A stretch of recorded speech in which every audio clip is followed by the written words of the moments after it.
Committee. Thank you very much for allowing us to testify here. And this is not my testimony, but I have to also be very proud because I live in the western suburbs of Philadelphia. I am tracked down here every day, so it's nice to see a friend of mine from Pennsylvania on the dais. I'm Kathy Metcalf, President and CEO of the Chamber of Shipping of America, representing member companies who are U.S.-based that own, operate, or charter a number of different vessel types. When I was first contacted about this hearing, the indication was it would be a green shipping hearing. And so over the holidays, I dutifully did some testimony. And then I found out when I received the invitation that it was a little bit more narrow. It was more towards carbon-free or zero carbon. But then I thought further, and when I noticed my good friend John Butler and Lee Kinberg was going to sit and talk about the specifics of the IMO plan, you are smart guys and girls, and you don't need to hear the same thing twice.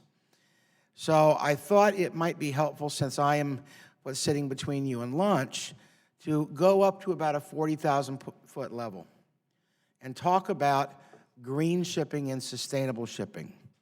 Because the only environmental issue of importance to the maritime industry is not just greenhouse gases. It's a multiple of many, many issues, and most of them are linked together. It's kind of like a spider web. You pull on one, you might undo another one. So what I've tried to do is, I noticed that Mr. Thoreau once stated, it's not what you look at that matters, it's what you see. I realize that we all have different perceptions of what green shipping or sustainable shipping is. And in the simplest of terms, green shipping is a focus on reducing the environmental profile of vessels.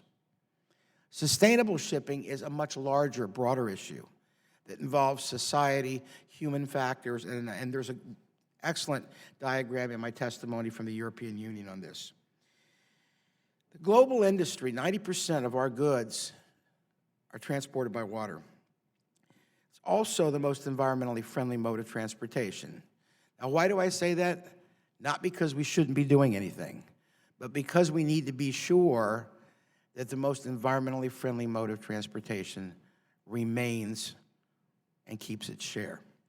We cannot afford transmodal shifts to less environmentally friendly forms of shipping. So, the regulatory framework, a couple of my colleagues have already talked about this. It's critically important that ships engaged in international trade have a set of robust, enforceable regulations at the international level. We are never going to get rid of national and sometimes subnational regulations around the world, but to maximize the efficiency and the environmental benefit of regulation, that consistency needs to be maintained at the IMO level. I'm not going to waste your time, as I mentioned, talking about the path to a carbon-free maritime industry. John and Lee and others have done that quite well.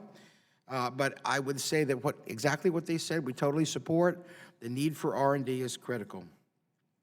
In my testimony, I've included a few summaries of a number of environmental issues. Air emissions, not just greenhouse gases, but the more conventional pollutants that the industry has been working on. Discharges to the water, including ballast water. Thank you for passing VITA.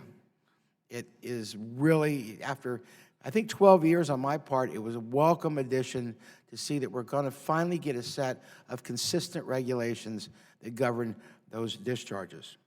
Biofouling, hull husbandry, critical. A clean hull is a happy hull, is a more efficient hull, which means you have better fuel efficiency, less emissions per ton mile. Marine plastics. This is going to be hot, and the hot part is the single-use plastics. We're seeing it already internationally. 2 countries in particular have banned the use of single-use plastics. Ship recycling, another important one. And we talked about it before the hearing, protection of marine resources and noise. What I would say in closing, Mr. Chairman and members, Chinese philosopher once said, "A journey of 1,000 miles begins with a single step." Nothing could be truer for the global maritime industry at this point in time, but we have to understand that it is a transitional period as we approach 2050. Thank you, and happy to answer any questions. Thank you, Ms. Metcalf. And we'll now proceed to the members' questioning following the 5-minute rule. I'll begin by recognizing myself for 5 minutes. I have the great honor of representing the Hudson Valley of New York, which was named after Henry Hudson, of course, who sailed up the Hudson River in 1609, September 1609, and actually camped in a little spot you can see from my backyard called Con Hook, about 40 miles up the river, September 14th, 1609. And he, of course, began a process of using that river and so much of our water infrastructure to move goods and services and do discovery and create the American economy. And this was all done by wind. And so what's interesting to me is the role that wind power may play in maritime shipping.